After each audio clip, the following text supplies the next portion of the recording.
If you're ever at the Covenwood Hotel, don't stay in room 371. Business trips are dreadfully boring, especially in my line of work. The only good thing about them? Hotels. The tedium of day-to-day bookings bookended with clean towels and a mint on my pillow. If I could live in one, I surely would. There's just something in the ambiance that soothes my soul, for lack of a better phrase. At least, that's how I felt until staying at the Covenwood Inn. It seemed like any other hotel, at first. Typical floor plan, decorative arrangements, overly polite check-in clerk. It wasn't until I received my keycard and ventured up to room 371 that I would notice a dissonance in the layout. Something amiss that broke up the usual hotel landscape. In my room, placed deliberately on the bed, was a sheet of paper.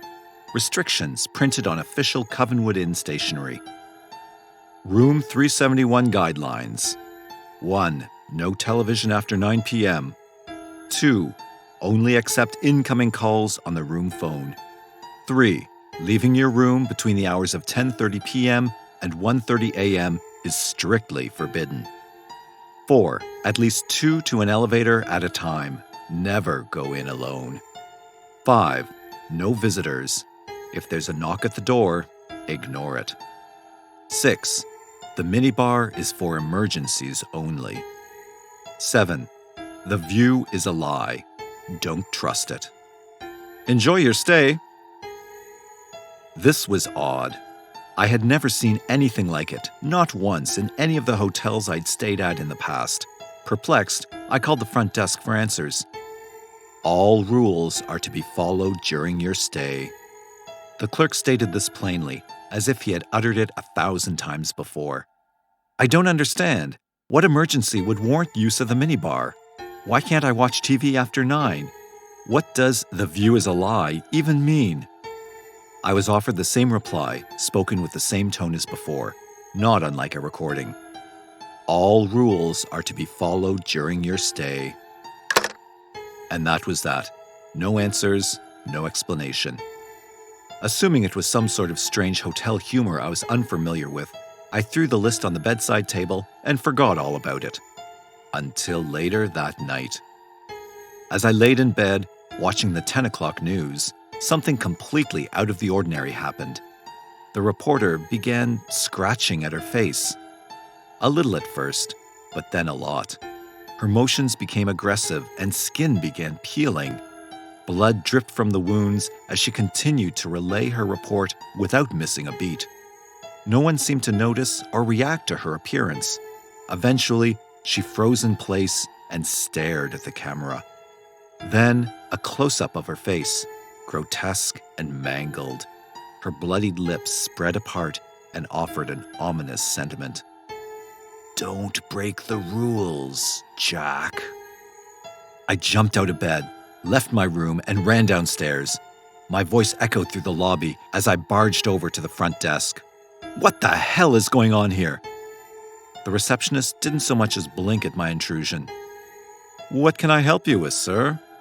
I just watched a news reporter tear apart her own face and tell me personally, to follow your bizarre hotel rules. Is this some kind of a sick joke? He pointed at the wall clock behind him. It's 10:18, sir. In room 371, there's no television past. I grabbed him by the collar. I don't appreciate being toyed with. Continue this jest, and there will be a call made to the authorities. Mark my words. I let go of him and stormed off, his monotone voice trailing off in the distance. All rules are to be followed during your stay. I returned to the room, shut the TV off, and lay down to sleep, pissed off but exhausted. Unfortunately for me, my slumber would be short-lived. I awoke later that night in a fit of sleep paralysis, pinned in place by my own body. At the foot of the bed was a shadowy figure whose features I couldn't quite make out in the darkness. A warmth overtook the room as it stepped over to my side. My heart began to race. Closer now, I could see it was a man, maybe in his 50s, well-dressed, gray mustache, He leaned over me and spoke with a disturbingly unnatural timbre. His voice echoed off the walls and met my ear with an inhuman cadence. "It's a pleasure to meet you, Jack. Are you enjoying your stay so far?" I tried to break free of my chemical restraints, but it was no use. "Where are my manners? I'm Garrett Covenwood, the owner of this here hotel. I like to greet my guests whenever I can." He rested his hand on my arm. There was a stinging sensation where his skin met mine, but I could barely wince in response to the pain. "Follow the rules, Jack. If you don't, you're in for a bumpy ride." All at once, the warmth dissipated, and the sound of my cell phone buzzing rendered me fully awake. I jolted to a sitting position, reclaiming my movement. The man was gone, and my arm was fine. Thank God, it was just a nightmare. I quickly grabbed my phone and answered. It was my boss, Coulter. "Hey, Jack, there's been a change of plans. Need you down in the lobby right away." What for?" I asked, somewhat groggily. "No time to waste. Hurry up." I looked at the time. It was 12:36 a.m. I was forbidden to leave my room, according to the damned rules. I called the front desk. "Listen here, I need to come down to the lobby and meet my boss. I don't care what your rules say. There better be no weirdness, you hear me?" The sound of tapping away at the keyboard filled my ear. "Sir, our records show that your boss, Coulter Brumlock, is fast asleep in his room." Confusion washed over me. "In his room asleep? How would you even know that? Are you telling me there's no one in the lobby waiting for me?" "No, sir. It's a slow night. Just me and the fern in the corner." I hung up the phone and dialed Coulter's number. After 2 tones, he picked up. "This better be good, Jack. I was sleeping." "Coulter, you didn't just call a moment ago and ask me to meet you downstairs, did you?" He let out a groggy sigh. "Of course not. What are you talking about? Can I go back to bed now?" Another wave of confusion struck. "Sure, it was probably a wrong number or something. Sorry to wake you." Before hanging up, I asked him one last question. "Say, you didn't get a weird list of rules from the hotel, did you?" "No, now let me sleep." He hung up and I sat there, contemplating things. Honestly, it felt as though I was hanging on to my sanity by a single, fragile thread. I had told myself the images on the TV were the hotel's doing, but this couldn't be faked. Coulter and I had known each other for years. I knew his raspy voice anywhere, better than I knew my own. This was definitely him on the other line, but at the same time, it couldn't have been. It was, by all means, a mystery. The next day of work came and went. Before long, Coulter and I met back at the hotel where we dispersed to our separate rooms. What was once the highlight of any given business trip was now tainted by uncertainty. For a good long while, I sat there in bed, still in my dress attire, perusing the list of rules on the bedside table. I couldn't make sense of them any more than when I'd arrived. But it had become abundantly apparent that something was going on. Something unexplainable. Part of me hoped it was the product of a tired mind, overworked and succumbing to the side effects of exhaustion. But lies, even the ones we tell ourselves, only stretch so far. After undressing and climbing beneath the sheets for some much-needed rest, there was a knock at the door. Rule 5 came to mind. No visitors. If there's a knock at the door, ignore it. It felt silly, but I did as the rule demanded. Best to act with an air of caution, I thought. Better safe than sorry. The knocking, however, was soon followed by a voice. Coulter's voice. "Jack, are you in there? Your wife called me. She says she couldn't get through on your cell. Something happened to Leslie." My heart sank. Leslie was our daughter. I jumped out of bed, ran to the door, and opened it at once. Coulter walked in, visibly troubled. "What's going on? What happened to Leslie?" Coulter bore a look of deep concern. "Well, it's not good news." My heart was pounding. Out with it already. What happened? This is my daughter we're talking about. He looked at me, almost teary-eyed. Leslie's dead, Jack. All color vanished from the room.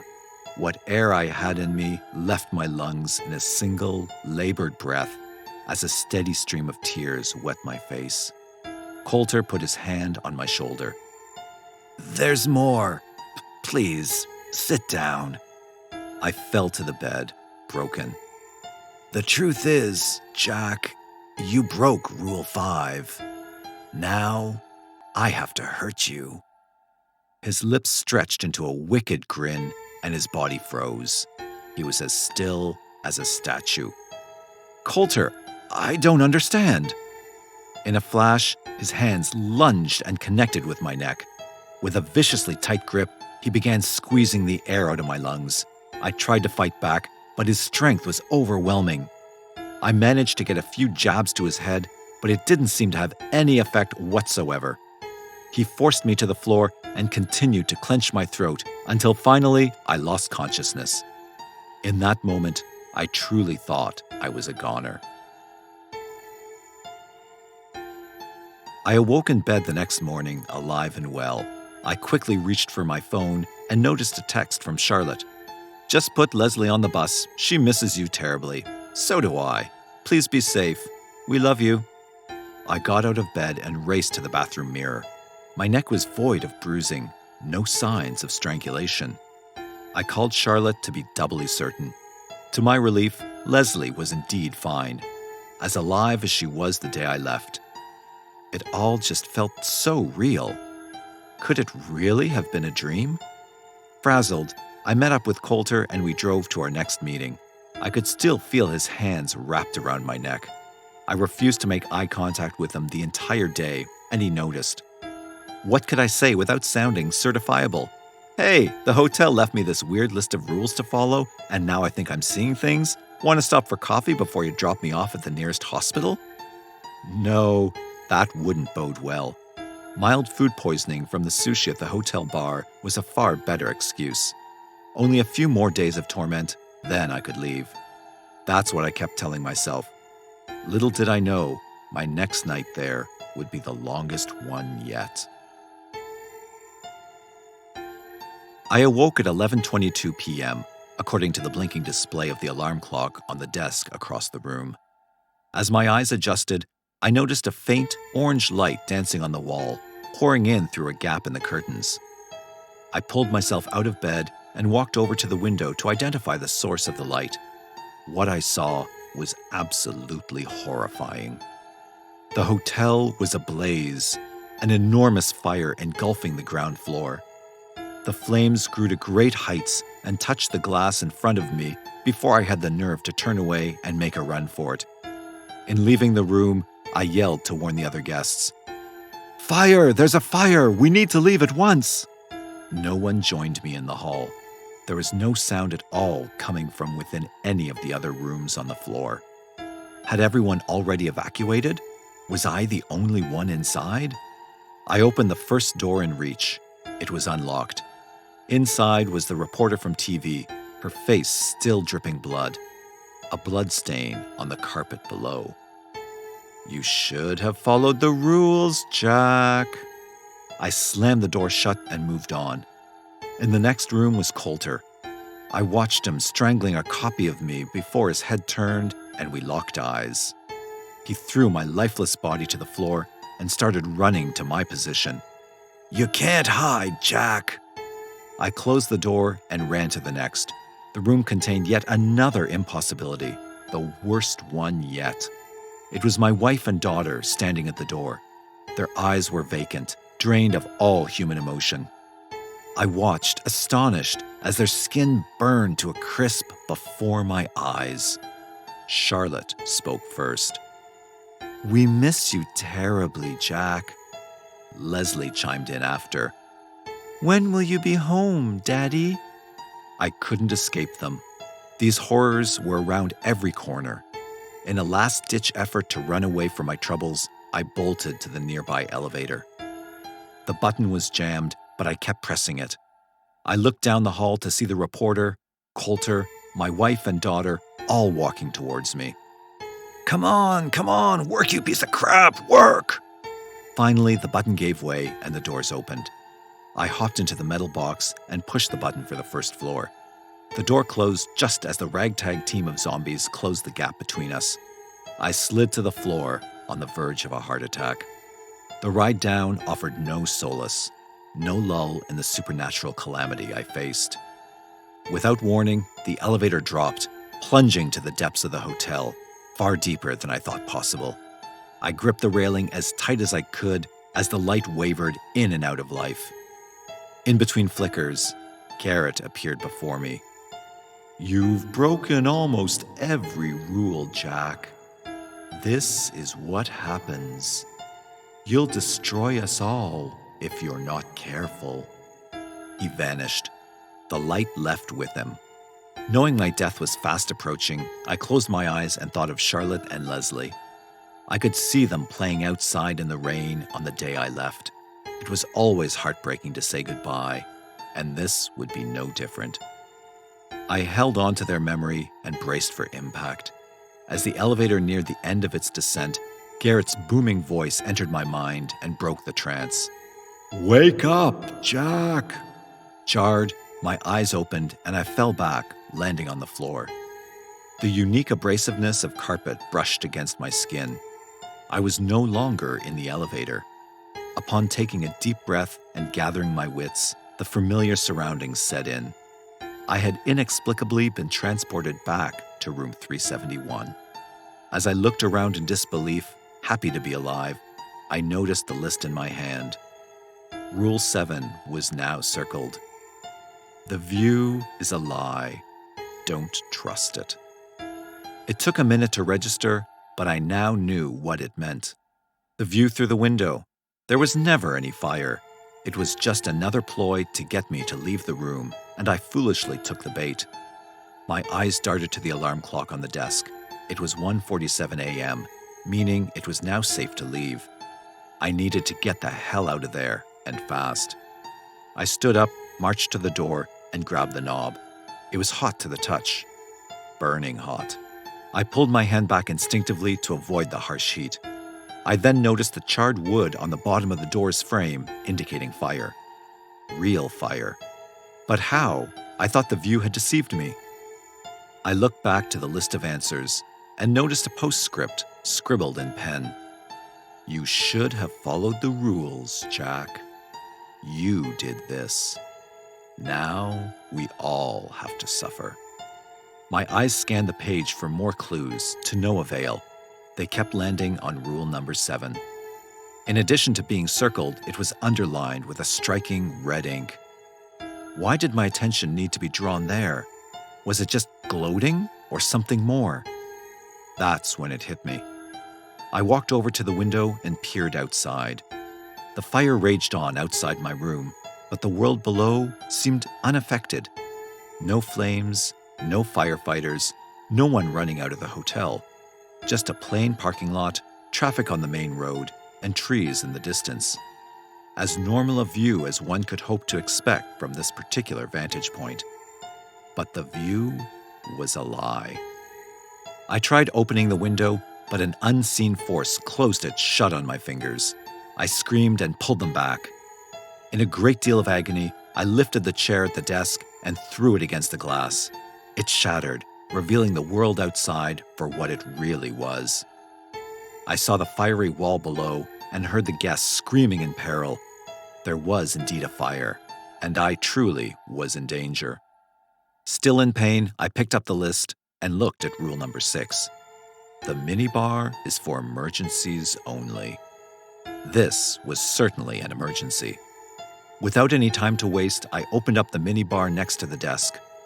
Inside were no drinks or food, only a small black box with a red button affixed to its surface. I pulled it out and placed it on the bed. There was now smoke seeping into the room through the outline of the doorway. Looking over the list again, there were no further instructions, nothing at all pertaining to the box. There was only one course of action left to take. I closed my eyes and pressed the button as hard as I could, putting my life in its hands. Memories played in my mind like a film reel running in reverse. The day's events followed by the previous, and so on. I relived all of the fear and torment in a matter of seconds, until eventually my eyes opened and I found myself in line with Coulter at the front desk, waiting to check in. "This place isn't too shabby, Jack. Better than the last one, at least." I can't explain how, but I was back in the hotel lobby on the first day of the business trip, the day we checked in. "Say, Jack, what happened to your hands?" I looked down and saw the bruises left by the window. "Oh, it's nothing. Slammed them in the car door. That's all." "Both of them?" He was cut off by the check-in clerk, greeting me. I was now at the front of the line. "Do you have a reservation, sir?" I stared at him for a while, remembering everything that had happened. I then backed away from the counter and turned to leave. "Jack, where are you going?" "Sorry, Coulter. I think I'm going to get an Airbnb instead. I'll see you tomorrow." He waved his arms at me, frustrated, and then turned back to book his room. I heard the clerk handing him his key before I reached the exit. "Here you are, sir. Room 371 on the second floor. We hope you enjoy your stay."